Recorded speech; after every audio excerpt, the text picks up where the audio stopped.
Thanks for joining us for this session of RISC Zero Study Club. We have Wolfgang Welz giving a presentation on hash functions for ZK. I'll hand things off to Wolfgang. Yeah, perfect. Thank you. So yeah, the hash functions is the topic for today.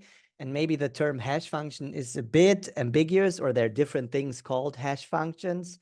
So we'll be talking about cryptographic hash functions used in cryptographic primitives. There's also, like, if you remember, like data structures and hash maps and stuff like this, they also use hash function that have a slightly different set of requirements. We're not going to talk about those. And also there's password hashing. If you want to store passwords securely on a server or something like this, it's also, again, slightly different requirements, but often called hashing. So we'll be talking about cryptographic hash functions, and especially in the context of ZK, of zero knowledge proofs. So let's first start with a practical example. Probably the first time I stumbled across hash functions, that was before I knew what hash or even a function was when you download big files like Linux, ISO, for example. And then usually on the website, they also provide you with the hash of the ISO file. And the goal here is you want to make sure that the huge file you downloaded is actually the same like on the server. And of course, you could download it multiple times, right? But that would be not very practical. So instead, you get this rather short hexadecimal string, and then you can compare in the end when it's on your machine to see whether the hash matches what it's supposed to be. And you can also use this to verify that the ISO downloaded from a mirror or whatever is exactly correct. Or maybe you have a file lying around on your hard disk and you want to check, is this the most current one? Then you can also use the hash value of it. Recently, there may be better cryptographic methods like signature, but if you look at the Manjaro, for example, download page, you still get you're still able to get the checksum, and you'll see something like this as the hash functions. And of course, depending on your platform and console or whatever, there are different commands you can use to get actually the hash of a string or a file. So if we take a look at the hash function at first in this context, so what are the properties that are required? So the first one is, what is a hash function? In general, a hash function takes an arbitrary sized input. So it can be a small string, it can be a huge ISO, it can be whatever you want, can be an empty string, and basically maps it to a fixed size binary string. So here of n bits. And usually this thing you hash is called input, and the output is called the digest. And then you can perform this, for example, as I mentioned, on a string, and you get something back, or you can do it on an ISO and you get it back. And of course, it is important that the digest is shorter than the input. If the digest would be the same, I don't know, 600 megabytes or whatever that your input is, then it would be more or less useless. Then you could just re-download the file or whatever. So it's actually crucial that it's shorter or fixed size and not as long as the input. So another property that we want in this context is deterministic. So of course, when we evoke the hash function at a different time, at a different location in the world, we need to get the same output. We need to get the same digest back, right? So this means it needs to be public. There cannot be any private keys or whatever involved, and it cannot be random. It needs to be deterministic. And the third property required in this context is what is often called like avalanche effect. Essentially, even if there's a tiny change in your input for maybe just one single bit flip, or you want to check that you didn't, I don't know, cancel the download a few bytes too early or whatever, the hash should look completely different. So about half its bits flipped ideally. And that's why it's called like an avalanche. Like a small change should lead to a huge change in the output. And you can see that, for example, here, if I just change the C to a D or the D to a C, you get a completely different hash here. And another consequence that actually comes with the previous three properties are collisions. So in general, it is impossible to prevent collisions. And this is due to the math is called pigeonhole principle, which is a terrible image, but nevertheless. So if you have like more pigeons than you have pigeonholes, then there needs to be at least one hole you stuff two pigeons in. So that is the general principle. And for us means basically the number of inputs, the number of ISO is huge, while the string, the digest string is comparatively small. So there must be collisions. There is no way around it. And a collision means basically the same input leads to the different input leads to the same digest. So, and we had this in the avalanche effect. So we kind of want to make sure, of course, there are collisions, but at least like it shouldn't be too easy to create them. So for example, a bit flip should not lead to a collision. Ideally, it should lead to a different, completely different digest. So what are basically the probabilities to get a collision? And there's another nice mathematical problem for this. It's the famous like birthday paradoxon. So the question is, if there are, I don't know, 20 students in a class, what is the probability that 2 of them have the same birthday? And the chances, I don't know, around 40% or a bit over 40%, something like this. And if you generalize this very, very roughly, so we're not talking about 365 birthdays, but 2 to the n possible outputs, right? You roughly need square root. So what you usually say if you use the number of bits as a security, so if you have an n-bit hash function, then you get a collision security of n over 2 bits, exactly because the square root thing leads to a significant number of significant chance that you get a collision. Okay, so we now have like there must be collisions, but they shouldn't be constructible. So for the example, so far that might not be so relevant, right? We don't have like malicious actors on our download website. And if a hacker takes over the website, it's of course trivial to change the download link as well as the hash function. So in this context, the requirements or the properties we stated so far are sufficient.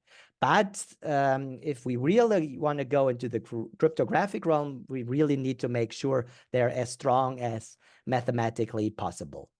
And so if you ask a theoretical mathematician, so based on these properties, what is the ideal hash functions? Then you would come up with this random oracle, which is a theoretical model. There's also like a stricter definition, but I actually like this pseudocode algorithms here a lot because it gives you really the impression what is happening. So this random oracle, it is essentially a hash function. So it gets the input, the arbitrary size string, right? And then it uses this global huge book in the sky, right? This is like a phone book or whatever, a key value store. Everyone in the world can look at. You can append stuff, but you cannot delete stuff. So this is this ideal book in the sky that everyone can look at.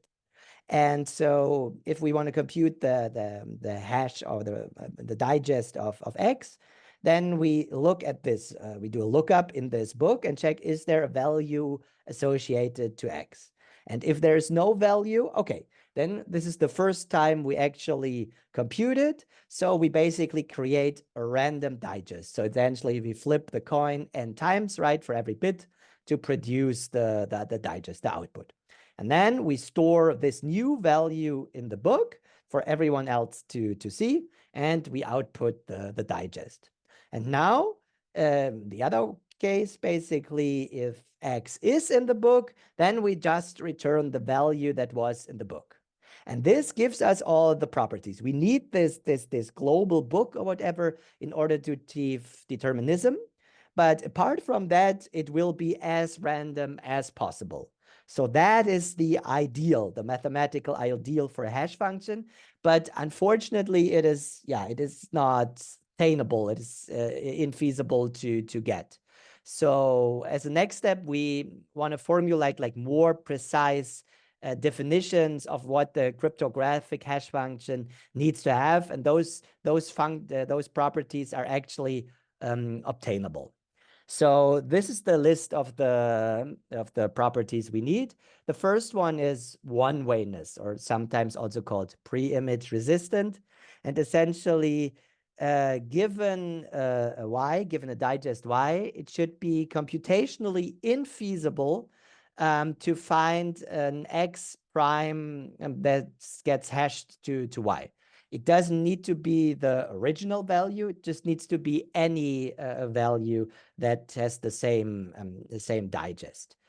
And if we look at our random oracle from before, then what would be the complexity be for that? So yeah, we basically need to loop through the entire book and see where is this x, y. We cannot do a lookup by value. We can only do by keys, right? So we literally need to iterate brute force over all the entries in the book to find it. And this is like worst case 2 to the n. So the second property is collisions resistance. That is the one we already talked about. So there must be collisions, but it should be infeasible to find them. And as mentioned before, a collision is like a different input leading to the same output, to the same digest. And in the random oracle model, this is n over 2 to the n over 2, which is again mathematically the best you can do due to the birthday paradoxon. And yeah, it's pretty easy to do. You need to loop through the entire book and see, are there any collisions? And if you found them, okay. And if not, you also need to generate like random input and so forth until you find them. So I think it's pretty clear that this, again, has the best mathematical complexity here. And the third one is target collision resistance. This is also sometimes called second pre-image resistance. But I guess I prefer the name target collision resistant because I think it's a bit more clear what it does. And here it is basically given an x, so you have an input given. Now it should be infeasible to find an x prime that has the same digest. So it is a collision, but you're not allowed to find any collision, but it must be a collision with the input that is somehow given or provided. And again, you can see in the random oracle model, this is 2 to the n.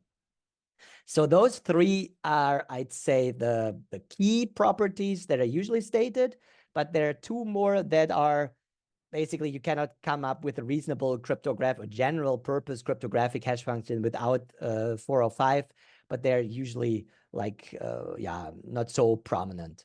And so the fourth one is pseudo randomness. So essentially the digest should behave indistinguishable from a random function if you put in new input. There are several applications in cryptography, right? But you basically use the hash as a random number generator or a pseudo random number generator, stuff like this. So this is an important property, and you can do statistic test or whatever to at least have some level of certainty that your function actually achieves this property. And the fifth one is actually very fuzzy. It is important, but very hard to formulate. It's non-malleability. And that means basically if you have the digest, but you don't know the input, then it should still be infeasible to basically derive a digest from a slightly modification to the input. So let's say, for example, you don't know the input x, but you know that if you would add 1 to the input, you'd get out a different that digest. Or if you append the 0 bit to the input, you don't know the input, but you know if the guy knowing the input would attend 0, he would get that output. So, but of course, like there are many relations. It's not only adding 1 or appending 0. They're basically all possible relations or whatever that inputs could have, and it should be obviously secure against all of them. And that is obviously also a crucial requirement for cryptographic hash function. let's, for example, consider like in a betting system or whatever, like you basically have committed to the amount or auction system, right? You have basically committed to your bid. And so you compute the hash and basically made the hash public. And then if someone could basically say, okay, I can now compute the digest of your bid plus one, that would be very, very bad, because then you could always be outbidden, even though they don't know what your actually number was. So just as an example, as I said, it's a bit fuzzy, but this is kind of also an important requirement that you need. Okay. And now those are the requirements. And now let's get into how hash functions are actually designed in practice to achieve all those properties. And there's really not like every hash function does things differently, and it's really more like an art than a craft to build a hash function. But there are certain frameworks that can help you. And one very important one is the so-called sponge construction. And why it's called sponge? Because very visually, it has two phases. In one, which absorbs, and it cannot only absorb like in one swoop, but it can have multiple steps and absorb more and more water like a sponge. And then it changes to a different mode, and there you can squeeze out the data. Again, in multiple steps. If you squeeze harder, the next time more water comes out. So that is the analogy that you have here. And essentially, it helps you to deal with this pesky requirement that the input is arbitrarily sized. It gets basically rid of this by the assumption, let's say you have a black box, a hash function. Let's say it's also like a hash function, but this hash function operates on a fixed input and produces the same size output. You have that as a requirement, and then you can use the sponge construct to get rid of the arbitrary sized input. And how it does this is the following. You have this is the entire state here.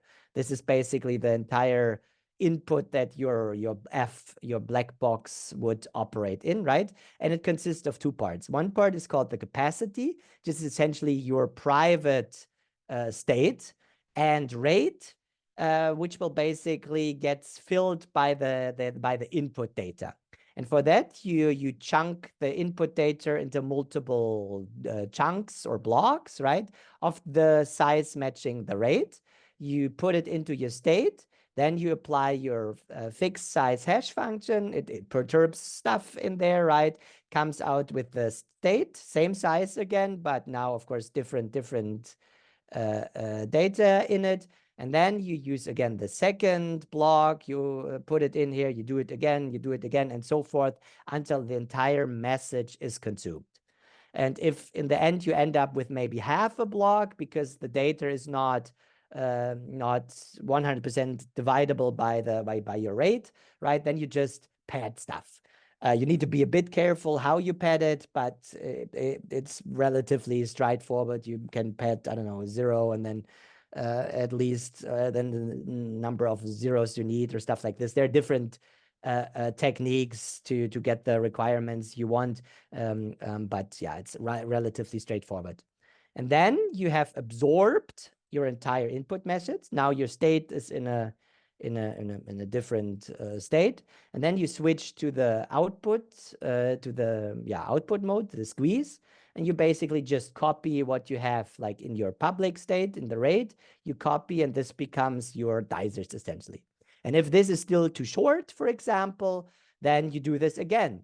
It gets perturbed again, and you copy out the new part of the digest.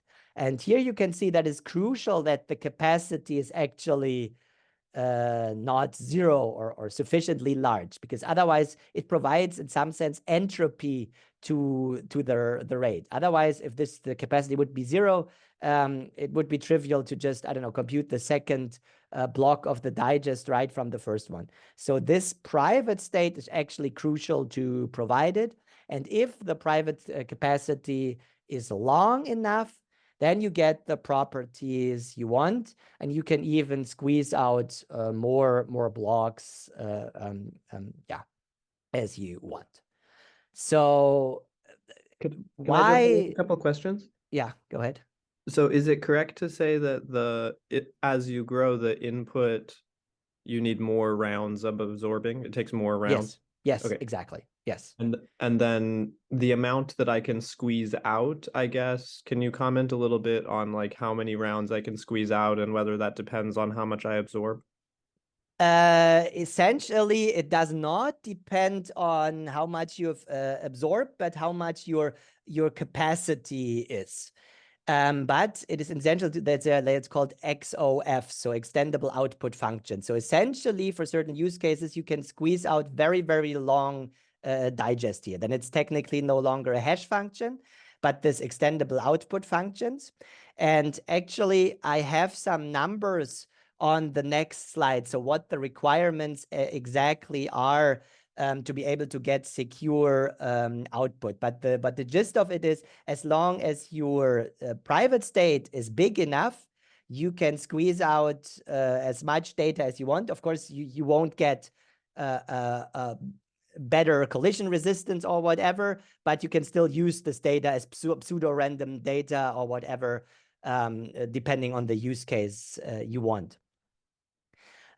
So this is basically that's another reason actually why you use this sponge construct, because you get these nice mathematical guarantees. The assumption kind of is that the state permutation, so basically the F I had on my previous slide, is good enough. So permutation in this sense just means bijective from the state size to the state size. And good enough, again, means like to be really able to prove those properties, you need, again, something similar to a random oracle. So you need the random permutation. But if your function f is good enough, you get exactly those properties. So let's say C, that is the size of your capacity, your private input you have.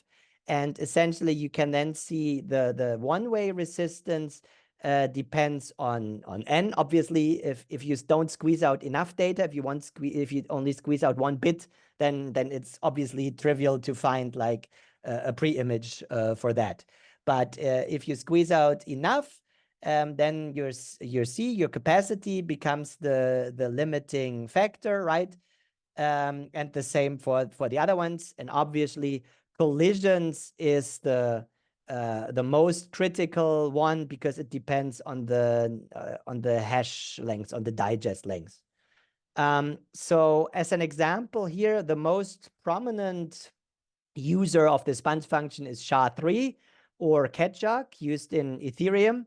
Actually, they are exactly the same. Just when Ethereum came up, it was not fully standardized yet, so they choose a different parameter, a constant set. But apart from that, it's 100% identical. And that uses 256 bits of the digest is 256 bits. So actually, it should be an N here and not a D, but yeah. So 256 bits, and the capacity is 512 bits. And then you get exactly those collision, those security requirements, namely 256-bit one-wayness, 128-bit collision resistance, again, because of the square roots thingy, and 256-bit target collisions resistance. But there are also other versions where you can squeeze out more data. They're called then shake, actually. And if you'd use the shake function and you'd squeeze out more data, you'd squeeze out the 1024 bits, right? Then you could get your collision resistance also up to 512 bits. So yeah, those are those nice properties that you have. But mostly you use the sponge construct to be able to absorb a lot of stuff. The squeezing out part is usually not required. So for Ketchuk or SHA, it is just one round you do. You're not interested in this arbitrary length output. This is a very special use case, but it could also be used, and there are applications for that. Okay, yeah, so this is the sponge construct, but we still now need to come up with a good state permutation that is as close to the random oracle that you can get. And again, here are no real frameworks or guidelines on what you can do, but there are, I don't know, a few best practices. So the first one is cryptographic hashes need to be as efficient as possible, essentially. So you should also use efficient operations on the CPU that you have. So for example, bit rotation. Obviously, like bit rotation is kind of bijective or whatever, and it is very fast to do on modern processors. And then you combine those, mix and match them in different ways to come up with a state permutation function that is sufficiently good. And another trick that you can do to basically drive up the mathematical complexity of your state permutation without driving up the computational or the complexity to write or audit the permutation is you use rounds. So you basically you compose those functions multiple times, right? Since they're all bijective, nothing goes wrong. And then essentially, if you want to code the hash function, you just have a for loop around it, essentially. But internally, the complexity, of course, becomes much, much bigger because, yeah, it gets applied many, many times. And just to give you some estimate, so some ballpark estimate, so maybe 24 is I'd say like a typical number of rounds for like at least sponge construct hash functions. There's a question popped yeah. up in the chat that I'll read out loud. It says, is it possible to infer the size of the input from how long the functions take to run? Yes. Essentially, that is possible. There's exactly here. So you basically this will linearly depend on the number of absorb steps you have. And you can then use that to more or less derive how long the input was. But this is only if you know how it's executed, right? If you only have the digest, then you have no way of knowing that.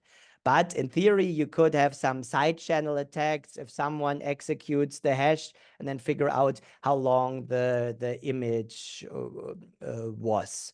That is correct, but I don't think there's a very good way around this. And this is typically not the attack vectors that you're worried when hash functions.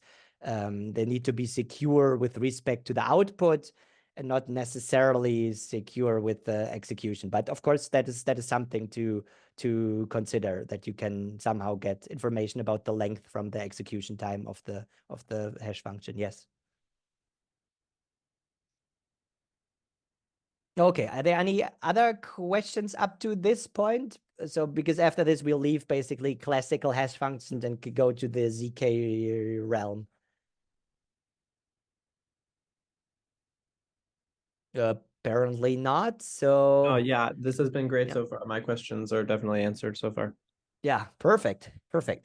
So yeah, as I said before, those are like classical cryptographic hash functions that are out for quite some years. So now we want to take a look at ZK-friendly hash function. And what does this actually mean? So you want to execute the hash function basically inside of a ZK proof, right? So it is not so much relevant to use the hash function as a proving mechanic or whatever. The use case we're interested in is executing a hash function, computing a hash inside, for example, the RISC Zero ZK VM, right? And why would you do that? There are actually many use cases. Probably the most prominent one is inclusion proofs. Let's say you want to prove inside your ZK VM that the certain value was part of the state, right? Without needing to load and verify the entire state.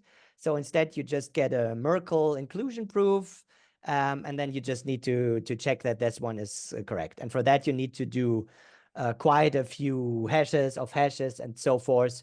So this is probably the most typical use case of why you'd want to do this inside the ZKVM. But there are like tons of others like cryptographic, primitives, encryption, whatever. So there are quite a few. And so why is that actually different to the classical world? And this is how ZK proofs are basically constructed, is a bit different to how a regular computer does it. And of course, this is a huge topic, and we also have like tons of other study clubs on this if you're interested. But just to give like a very, very brief and hand-wavy argumentation is, no matter what exactly your ZK proof is, one part of it is also like the arithmetization, or you need to construct an arithmetic circuit. And essentially an arithmetic circuit is very simple to the Boolean circuit that basically happens in your laptop, but instead of operating on Boolean gates and bits, it does like algebraic operation on a certain finite field that is used. So it kind of looks like AND and OR gates in a Boolean circuit, right? But that's why it's also called a circuit. But it's essentially here you just sum up A and B, and then you multiply it with C, for example. And why do you do that? Very briefly, it is a very good way to describe or deal with polynomials, and polynomials are a crucial part in ZK proofs. And then, of course, how exactly this done is a bit different. That depends on how the arithmetization works, whether it's rank 1 constraint system or Planck or whatever. But the idea is always the same. You have like algebraic operations on your finite field, and the key is, if you want to make it as efficient as possible, you want to come up with a hash function that uses the least amount of algebraic operations that you have. And the first construct that came out with this in mind was MIMC. Actually, it stands for Minimal Multiplication Complexity. It's from 2016. And yeah, let's take a look how it's actually designed. So, or how we, with the knowledge we have so far, could design something similar. So first point is, let's use the sponge construction, right? Otherwise, we have to worry about fixed input sizes and whatever. Let's use that. And then we are limited to only this permutation. So we only need to build a permutation from B size input to B bits sized output. And that's pretty nice. Let's lose our finite field for that. And let's kind of assume that the P we have is sufficiently large. Either we use 2 to the B or a prime number that is close to it for now. So, and if we have that, we actually just need to come up with a bijective function on this field. And this is then our permutation that we'll use. And the rest will be basically automatically from the sponge construction. So what can we do? So the first thing we can do is basically we can add a constant, right, to our input. Obviously, this is the permutation that is bijective, but it's also very, very simple to invert, right? So this would be not a good, it would be a terrible hash function, because the one-wayness would be trivial to break. You just need to invert it, and then you can come back to anything or something that has the same input. So we need to make it actually a bit more complicated. And the next thing is, okay, additions maybe is not sufficient. So let's use multiplications. So we're looking for the smallest monomial that is basically a permutation for this field. And it turns out essentially you're looking for small primes, so 3, 5, 7. So, and essentially as long as P minus mon is not divisible by this D that you use there, then you're good. Then it's a permutation, right? So yeah, perfect. Let's use this. Let's say we are lucky for our use case 3 works out. and we can use 3. Otherwise, we had to go up to 5 or 7 or whatever. But obviously, this adds more multiplication. So keeping this d as low as possible is generally desirable as long as you can. And then you combine this essentially. So you first add a constant, and then you do the power of 3. And that, of course, is still too simple, but we use the other trick from before. We just apply many, many rounds. So we compose this function many times. So always add a constant and do to power of 3 and stuff. And those constants obviously should be different. And ideally, they should be random, right? So of course, I could come up with a perfect, like secure random number generator that generates them, but then I had no way of proving that they're actually random. So I have to prove that I have nothing up my sleeve, essentially. So what is typically done here is you actually don't choose them randomly, but you derive them from a pseudo-random number generator. So for example, you compute the SHA hash, which is kind of assumed to be pseudo-random of this fixed string, and then you just append 1, 2, 3, whatever to get those numbers. For example, the key is just you need to prove that you have nothing up your sleeve, that they're generated and not that you haven't come up with them in a way that could be malicious, right?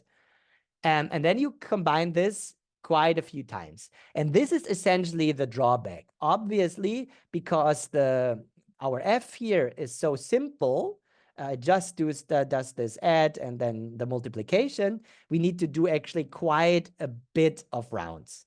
But it turns out if the number of rounds is larger than the log 3 of your p, then you're good, or at least then the classical attacks that can happen for lower rounds cannot occur.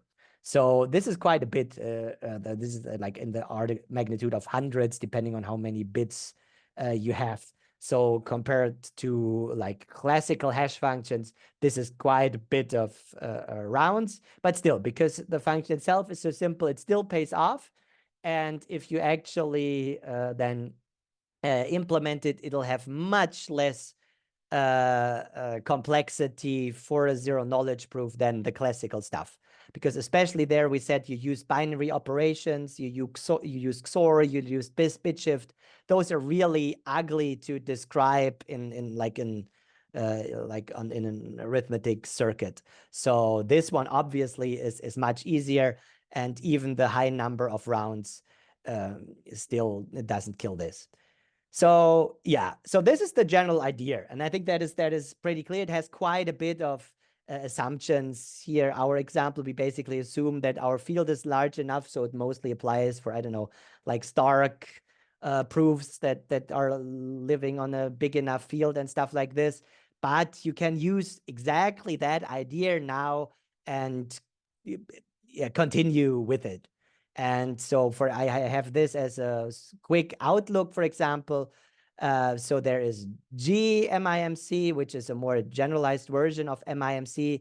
If like your field is not big enough and you want to basically compute it not on a single element, but on a vector, right? Then how could you do that in a secure way? And then you can do a construction, which is called like Feistel construction.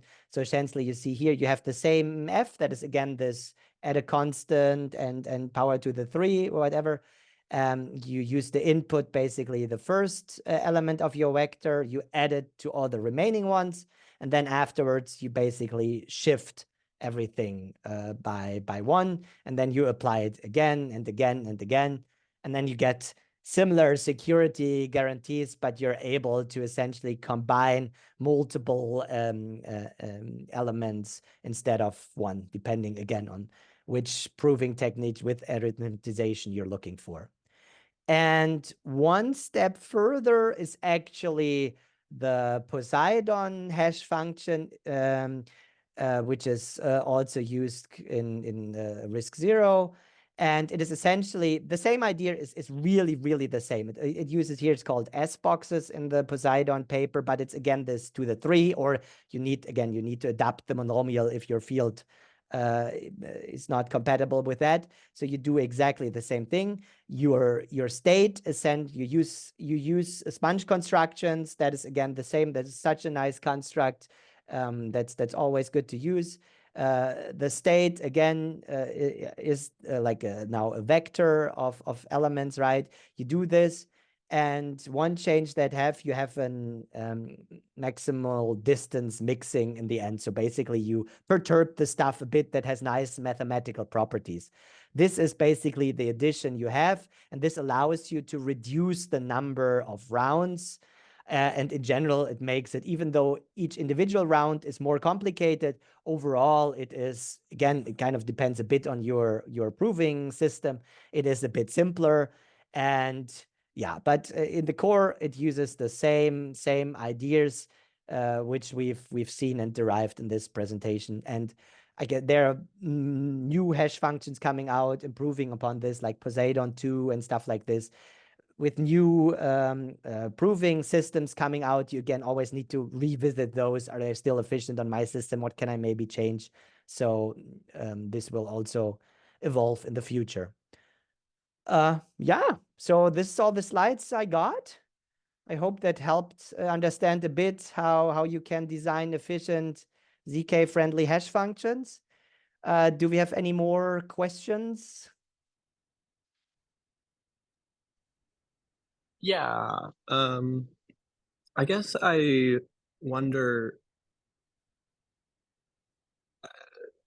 in the can you say a little bit more about how the like S box from Poseidon fits into the absorb and squeeze portion? I think you sort of already did, and I just kind of like missed that piece. Yeah, But so the S box, it's maybe a bit misleading, or the term is usually used like a lot in cryptography. This S box is actually, you'd actually do the x to the power of 3. That is exactly what is happening here. So this, what I have here is the state permutation that you use in the sponge contract. So this is a bit of misleading because the sponge function has rounds in some sense. And then again, the permutation function, the black box used in the sponge contract, also has rounds. So here we are only looking at the essentially the F that I had in the, let me go back, there it is. So the picture of the Poseidon, the entire thing with all its iterations and whatever, is exactly this F here. It operates on a fixed input and produces the fixed sized output. And what's left out is essentially how you'd implement the sponge construct to get the absorb in and the squeeze out if you want. And yeah, yeah. So so this is essentially the state permutation in the sponge construct. And here it's again, that is basically, it needs to be complex. And here that is basically the difference between Poseidon and MiMC. This F gets a bit more complex. And yeah. awesome, thank you.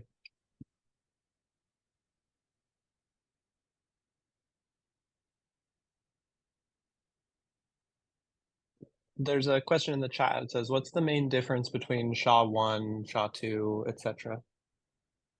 Actually, they are completely different. SHA just means this is the one that was standardized by NIST, right? So they always do every few years or whatever, they do competitions to come up with a new hash function or new encryption algorithms, and then they standardize this. And then those functions get a new name. So as I said, SHA-3, for example, is actually called Ketchuk. So the hashing algorithm is Ketchuk, and it just gets renamed, or it gets this additional name, SHA, if the standardization, if it gets chosen as the winner. And so actually SHA-1, 2, and 3 have not much in common at all. So SHA-3 is the only one that is a sponge construction. The other ones use different constructions there. They're not by the same authors.